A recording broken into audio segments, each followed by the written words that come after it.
Dean Martin gripped the microphone stand with his left hand. Just for a second, just long enough for the orchestra conductor, a lean man named Victor Callan, to notice the knuckles go white, and then the hand released, and the smile came back, and the room never knew a thing. Notice. Because what happened over the next 90 minutes in that showroom would be talked about for years by the people who were close enough to see it, and not one of them ever said a word to the press, not because they were told to keep quiet, because some things are too private for newspapers and too important for gossip. This is one of those nights.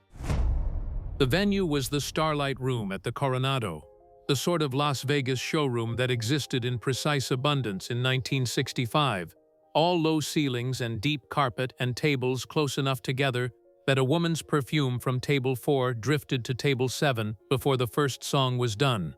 600 seats, 412 filled that particular Thursday evening in late October. White tablecloths, candles in shallow crystal holders, the smell of cigarette smoke and good bourbon, and something faintly floral from the gardenias. The maître de coiffe near the kitchen door, away from sight, because he thought flowers in a showroom were too sentimental, but couldn't quite give them up. Dean Martin was not supposed to be there that night. That is the fact that everyone in the story knew, and no one in the audience did. His manager, a careful man named Ray Doyle, had cleared the date 6 weeks earlier. A rest week, the doctors called it.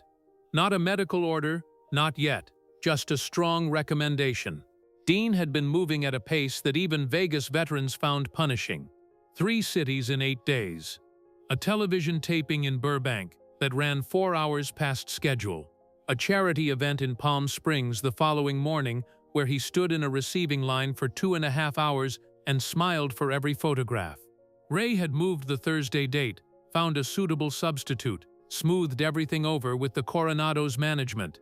Then the letter arrived. Not a phone call.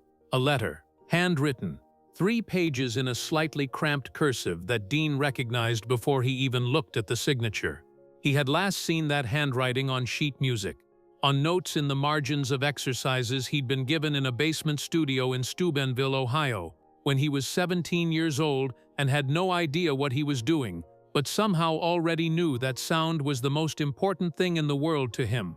The letter was from a man named Gerald Foss. Gerald Foss had taught piano and voice in Steubenville for 40 years. He had heard something in the teenage boy who came to his studio, not yet famous, just a kid with a voice that didn't quite know what it was yet, and had worked with him for 2 years before circumstances pulled Dean away. They had stayed loosely in touch over the decades. A card at Christmas, a brief note when something significant happened. Gerald had seen Dean perform twice since, once in 1958, once in 1961, and each time had sat in the audience with the expression of a man watching something he had a small, private hand in building. The letter said Gerald was not well. It did not specify further.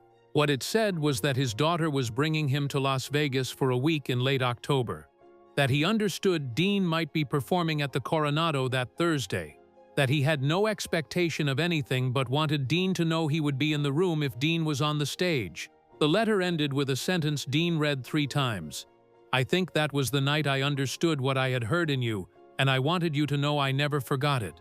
Dean called Ray from the kitchen of his house at 11 o'clock at night.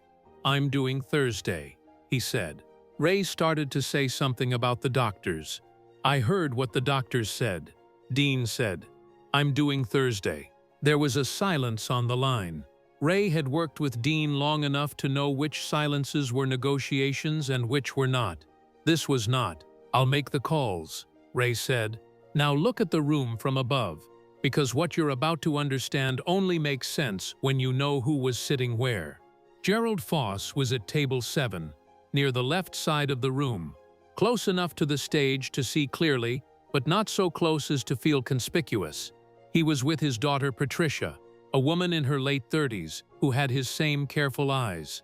Gerald was 71 years old and thin in the way that people become thin when their bodies have been working harder than they should, for longer than they should. He wore a dark suit and a tie that Patricia had straightened twice before they left the hotel.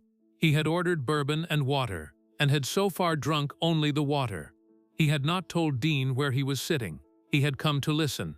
Backstage. 40 minutes before the first note, Dean was in the dressing room with Ray and a production assistant named Tommy, who had worked Dean's shows for 3 years and could read the room like a weatherman reads a sky. Tommy noticed 2 things immediately. Dean was moving with a deliberateness in how he sat and stood that was almost imperceptible, but was not nothing. And Dean had not touched the bourbon on the dressing table, which was unusual enough to register. Dean caught Tommy looking and smiled. "Don't start," he said. "You were thinking loud." And he adjusted his tie in the mirror and moved on. The countdown was already running, though nobody had announced it. 90 minutes to show's end. That was the window Dean had given himself, consciously or not. Get through the set. 90 minutes, finish standing, and then whatever needed to happen could happen out of sight. The set list was standard. 12 songs, the patter between them. The easy back and forth with the audience that looked effortless, because 2 decades of performing had made it effortless, or at least had made it look that way, so completely that the difference no longer mattered. Stop for a second and understand something about the way Dean Martin performed, because it matters for everything that comes next. The ease, the famous, celebrated, apparently unlimited ease, was not a lie, but it was also not free. What looked like a man strolling through a showroom was actually a man maintaining an extremely precise physical and psychological calibration at all times. The timing, the breath control, the weight distribution at the microphone, the management of the room's energy through small adjustments in volume and tempo and humor, all of it was learned, practiced, internalized over 20 years until it ran underneath consciousness like an engine. When the engine was running well, it looked like nothing. When something was wrong with the engine, the performance of ease became an active effort instead of a passive one. And active effort, sustained over 90 minutes, has a cost. Dean walked out to applause that the room had been building toward for 20 minutes. The particular kind of anticipation that fills a Vegas showroom when the crowd knows exactly who is coming and has already decided they're going to love it. He smiled, and the smile was real. It was always real. That was one of the things people who knew him well always said, that Dean's stage smile was not a performance, it was just Dean, and he took the microphone from the stand and said something to the first row that made them laugh, and the room settled, and the orchestra played the first bars of Everybody Loves Somebody, and the night began. In the first 3 songs, nothing was visible. That is important to say clearly. If you had been in that room and you were not Victor Callan, the orchestra conductor, or Tommy standing in the wings, you would have seen nothing unusual. Dean moved well. He sang well. He was funny between songs in the way that seemed spontaneous and was in fact the product of hundreds of performances, refining the same instincts until they produced something that felt new every time. A woman in the 3rd row laughed so hard at something Dean said that she knocked her champagne glass with her elbow and had to grab it before it fell. And Dean looked directly at her and said, "Save it, honey, you'll need it for the second half." And 400 people laughed, and the woman laughed hardest of all. But Victor Callan was watching. That was his job, not just to conduct, but to watch. A good conductor in a live showroom is also a safety net. Victor had worked with Dean long enough to know his rhythms precisely, and somewhere in the 4th song, memories are made of this. Easy tempo, nothing demanding.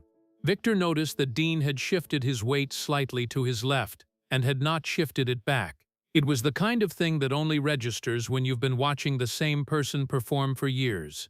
Victor kept conducting, kept his expression neutral, and began to watch with a different quality of attention. The 4th song ended. Dean moved to the microphone stand, not to use it, just to stand near it, and said something to the room about Las Vegas in October being the best-kept secret in the country, and the room responded warmly, and Dean moved on. In the wings, Tommy had noticed the weight shift too. He looked at Ray, who was standing 6 feet away. Ray looked back. Neither of them said anything. There was nothing to say yet. Dean was upright. Dean was talking. Dean was smiling. You wait. Here is what was happening inside Dean's body, described only in what could be observed. A tightness across the shoulders that had been building since the afternoon. A sensation in the chest that was not pain exactly, but was a cousin of pain, pressure, persistent, like a hand pressing flat against the sternum from the inside. The legs were fine. The voice was fine. The voice, remarkably, was fine. It held with a steadiness that seemed almost indifferent to whatever else was happening. He was managing it. This is the key thing to understand about what Dean Martin did in that showroom for the next 45 minutes. He was not pushing through pain on instinct or bravado. He was managing it, actively, with precision, controlling his breathing so each phrase ended before the pressure built too high, using the pauses, the laughs, the applause, the spaces between songs to recalibrate. It was not unlike the way a musician works around a sore hand, compensating so subtly that the audience hears only the music. But there was one thing he was doing that he had never done before in a show, and it was the thing that Victor Callan saw, and Tommy saw, and Ray saw, and that none of them talked about until years later. He was looking at table 7, not constantly, not obviously, but in the spaces between things, in the moments when his eyes were free to move without it meaning anything. When he was turning from one side of the room to the other between phrases, his gaze came back to table 7, with a regularity that the 3 men in the wings and the conductor's stand recognized as something other than random audience work. Dean was checking, making sure Gerald Foss was still there, making sure the old man was watching, and Gerald was watching. Gerald sat with his hands folded on the table, the way his daughter had inherited, and he listened with the focused stillness of a man who spent 40 years teaching people to listen to music, and his face held an expression that Patricia would try to describe to her own children many years later as something between pride and grief, though she said those words did not quite cover it. There was something else in it, she said. Something that looked like recognition. The hour mark came and went. 8 songs done, 4 to go. The pressure in Dean's chest had not increased, which was its own kind of information. Whatever this was, it was stable for now, and stable was workable. He had moved very little in the last 2 songs, which the audience read as ease and intimacy. A performer so comfortable that he didn't need to work the stage, just standing at the microphone and letting the voice do everything. This was correct, as far as it went. It was also the most efficient way to manage what was happening in his chest. Between the 9th and 10th songs, he leaned on the microphone stand with his right elbow and told the room a story about a hotel in Pittsburgh. Fictionalized but based on something real, and the room laughed. And in the laugh he let out a breath that he'd been holding for approximately 45 seconds, and the pressure eased by a fraction, and he thought, 2 more songs. Get to 2 more songs. Notice what was happening at table 7 during this pause. Gerald had leaned forward slightly. His daughter noticed it and looked at him, but he shook his head minutely. He was fine. He was just listening.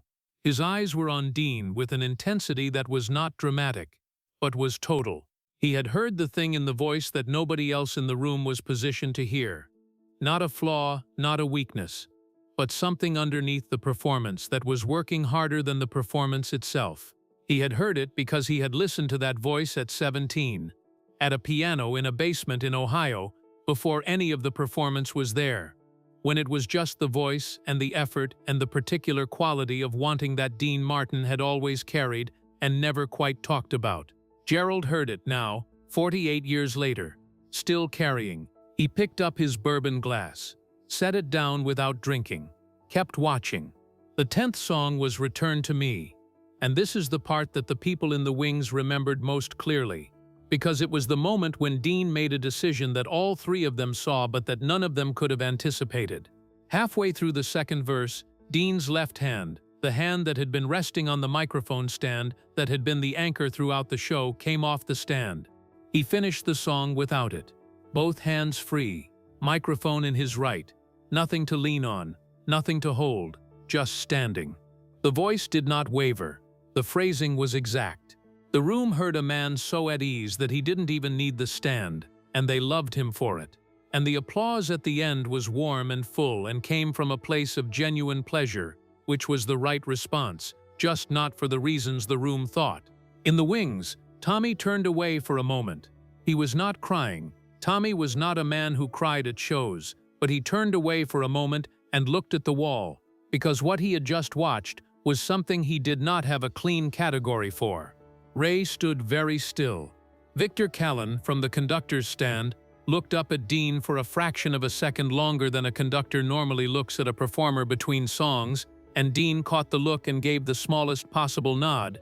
"I know, I see you. Keep going." And Victor looked back at his score and raised his baton. 2 more songs. Then the last one. The 11th song was That's Amore, and Dean sang it to the room the way you give a gift to people who have been patient and good, warmly and with humor and without reservation. And the room sang along in the way Vegas rooms do when they know the words and have been given permission to join. And for 4 minutes, the showroom became the simple thing a showroom is supposed to be. People in a room enjoying music together. Nothing more complicated than that, which is a harder thing to create than it sounds. And then the 12th song. Hold this moment, because when you understand what Dean chose for the last song, you'll see the whole night differently. He had changed the set list. Ray found out afterward, going through the papers, the original 12th song had been something light, a crowd pleaser, the kind of thing you end a show with when you want people to leave on their feet. Dean had changed it 3 hours before the show, apparently, scribbling the new song in the margin of his set list and circling it. The song he chose was Sleep Warm. It is a quiet song, not a showstopper, not a finale. It is the kind of song you sing to someone you love when they are tired, when the world has been demanding too much of them, when all you want is for them to rest. It builds to almost nothing. It ends softly. It is in the context of a Las Vegas showroom in 1965, a strange choice for the last song of the night. Unless you know who is sitting at table 7. Dean sang it, standing completely still, hands at his sides except for the microphone, looking out at the room the way you look at a room when you are singing to one person in it, and you don't want to be obvious about which one. The orchestra played quietly behind him, and the room, which had been warm and loud and alive with the easy pleasure of That's Amore, went still in the way rooms go still when something real is happening, and everyone senses it, even without knowing what it is. Gerald Foss sat at table 7 with his hands folded on the white tablecloth and his bourbon untouched, and his eyes on the stage, and the expression on his face that his daughter would spend 20 years trying to describe, was there, fully there, in the candlelight. Dean finished the last line. The orchestra ended on a note that dissolved quietly into the room. There was a pause, 1 breath, 2, and then the applause came, slower and fuller than the applause for That's Amore. The kind of applause that happens when a room has been given something it didn't know it needed. Dean smiled, said something brief and warm to the room, thanked the orchestra by name, and walked off stage. He made it to the wing before his right hand found the wall. Tommy was there in 2 steps. Ray was there in 3.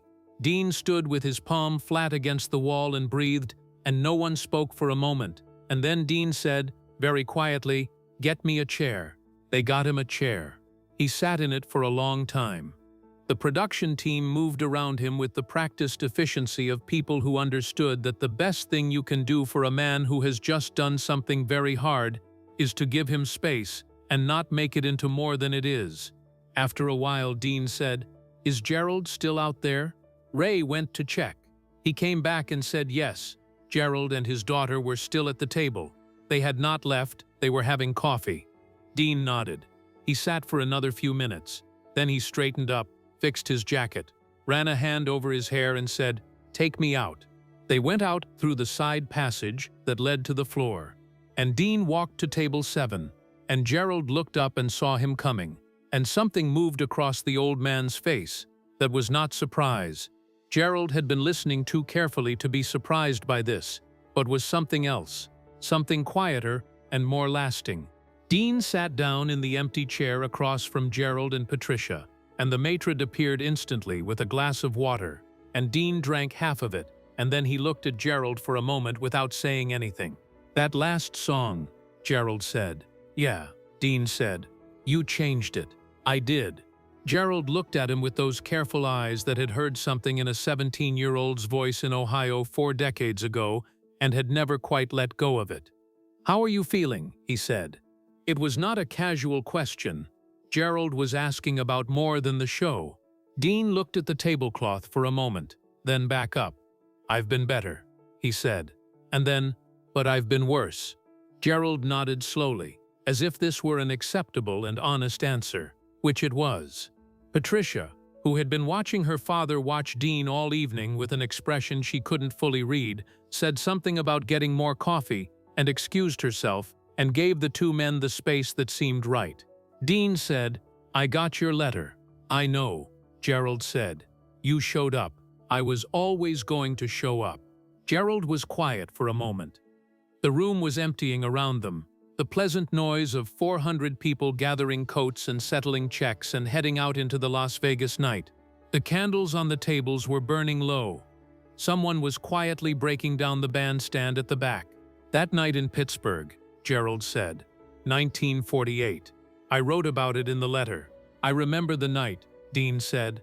"Do you remember what you sang?" Dean thought for a moment. "I'll be seeing you." Gerald nodded. "You were 21 years old. There were maybe 40 people in the room.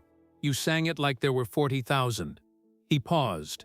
"I sat in my seat for 2 minutes after you finished. Couldn't move. I kept thinking that boy knows something about longing that most people don't figure out until they're 50.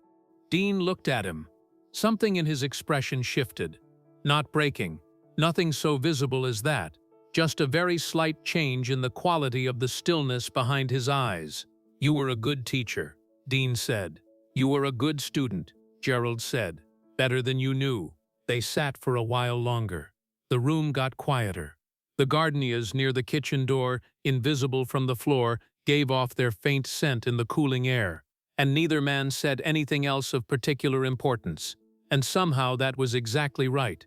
Here is what the night cost, Dean Martin. 3 days of rest, that Ray enforced firmly.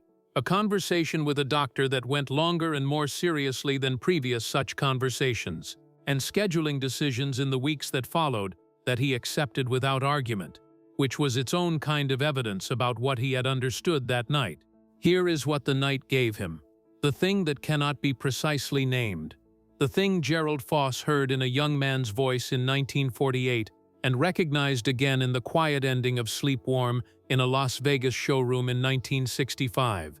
The knowledge that some things you do not do for yourself, and that this is not weakness, but the opposite of it, and that the line between the performer and the man was not always where people thought it was, but that Dean Martin had always known exactly where it was.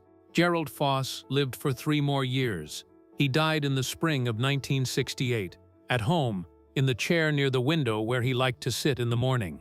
Patricia sent Dean a short note in the same careful cursive as her father's. Dean kept it. The Coronado showroom ran for another decade before renovation.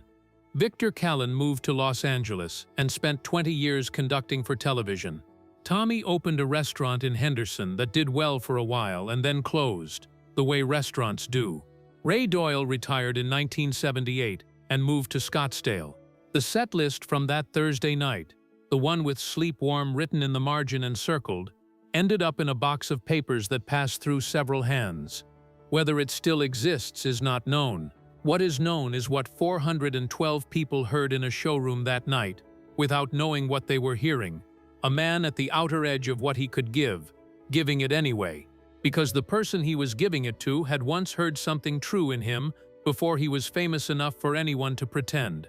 That is a specific kind of debt. It does not come with a receipt, and it does not show up in the ledgers that managers and accountants keep. It is the kind of debt that gets paid in the only currency that was ever really worth anything: showing up, standing still, and finishing the song. If you enjoyed spending this time here, I'd be grateful if you'd consider subscribing. A simple like also helps more than you'd think. If you want to know about the other night, the one Victor Callan never talked about, the show 3 months later, where something different happened, and Dean made a choice that Ray called the bravest thing he ever saw, tell me in the comments. That one is a different kind of story.